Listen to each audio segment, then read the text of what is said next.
So I thought it might be good if I interject here and just talk over the top of the video while I'm just painting here in the background, and especially let you guys know about what I'm doing here in the painting process. Sorry if it sounds a bit crazy in the background here. It's just a bunch of rain is just pouring down on my studio right now.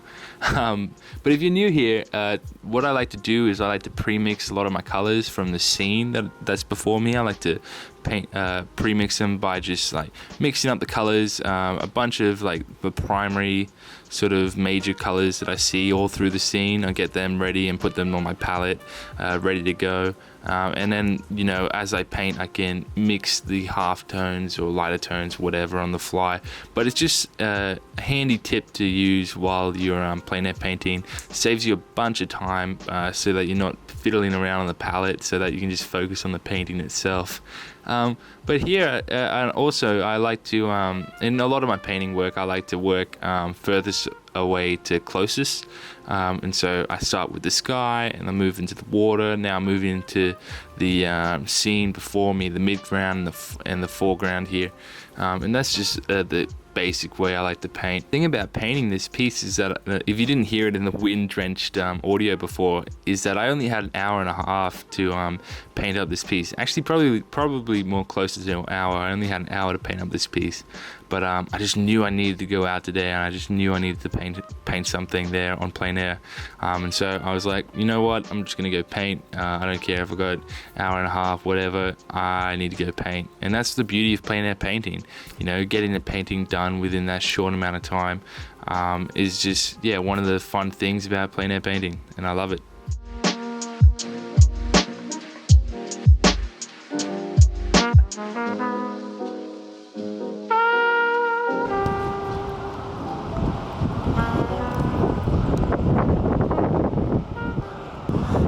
All right, there we go. I think that's I think that's everything I want to do for this painting. I'm just stoked to be able to get out and paint today, to be honest. That's all I wanted to do, is go somewhere and paint, and I only had like an hour and a half, and managed to skim by with 20 minutes left on the clock, thankfully. But I might come in the studio, maybe find that horizon line, lighten up some of those areas there, maybe touch on some things here, let the viewer know what's really happening in the scene, let people know what's like closest, furthest away, sort of thing, sort of even those out. But that's the nature of plein air painting, is that it's all got to be real fast, and no matter if you've only got an hour and a half, you can get something down and get a really good painting out of it. Okay, despite having all the wind blow all the sand up onto my paints, I think it still turned out pretty fine. And despite only having an hour and a half to get this done, I think that turned out really good too for what it was. I'm trying to hold on to it so it doesn't blow over. But yeah, I think I really love these clouds in the background there. I really wanted to capture that, was what I really wanted to aim for today. So I feel like I got that pretty down really good. Yeah, like I said, in the studio, I'm going to do some touch-ups to it, let the foreground, middle ground, and background sort of stand on their own, not be too blended together. So that's my goal when I get back to the studio, is to fix that up. I'm just going to pack up right now, and I'll see you guys back in the studio. So I did this painting yesterday, and I'm coming back to it now today, and we're gonna have a look at it. It's not dry or anything yet, but yeah, I'll show you what it's looking like. So this is essentially what the painting's looking like right now. I love the composition of it. I think the composition worked out really nicely. I feel really drawn in as a viewer. It brings me in and up and around and back down. I think I might want to bring in some detail around here in the foreground here, bring it into some detail, let people know that this is closer to us. Maybe redo some of these posts here, maybe add in a little person in the background there, something like that. Redo this horizon line so you can really tell where the sky meets the water. So that can be cool. Maybe bring some of that white down into that, maybe, or maybe not even touch it at all. I'm not too sure what I like about it or not. But yeah, how about I get into painting this and I'll show you what I'm thinking.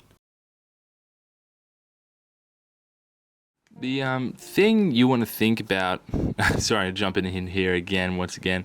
The thing you want to think about when you're back in the studio and you're touching up some plein air pieces is, how much of the plein air feel of the plein air piece do I want to keep as a part of this painting?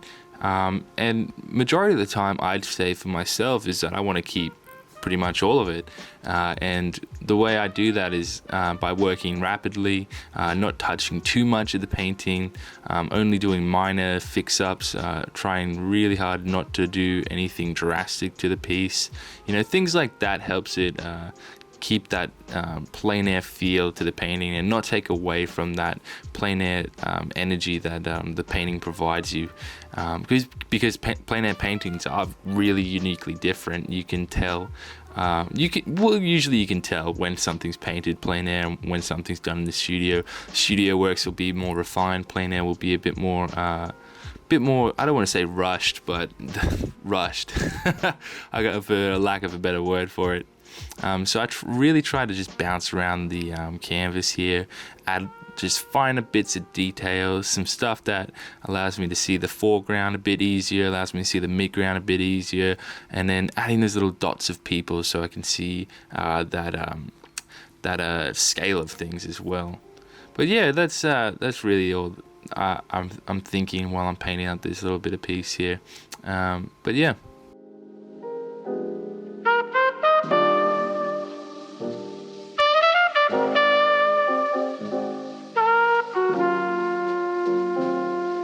Okay, after a little bit of painting, I think it was only like 20 minutes of touch up or whatever, I feel like I've touched it up as much as I want to touch it, because it is a plein air piece and I really want to keep that plein air feel of the painting, and I don't want to take away from what it was originally out when I finished it on location. So my main goal here was to separate the foreground, midground, and then background into their own little sections. I feel like I did that really well, giving a bit more detail in the foreground here, letting that midground be a bit more washed out on its colors, added a few people into the background there, into that midground there actually, to sort of emphasize the scale of some things here, as well as push this horizon line a bit more definite, a bit more stronger horizon line there, so it sees that bit of that separation between the clouds and the horizon. But yeah, other than that, that was that. So that was some more on plein air sort of stuff. If you'd like this video, please hit the like button, comment down below what you thought, what you'd like to see more of in the future so I can make better videos going forward for this channel. If you haven't already subscribed, please hit subscribe and then hit the bell. That'd be awesome, I'd really appreciate that. Links to all my social media is in the bio down below this video if you want to check out all that. Other than that, that's everything for today, and I'll see you all in the next episode.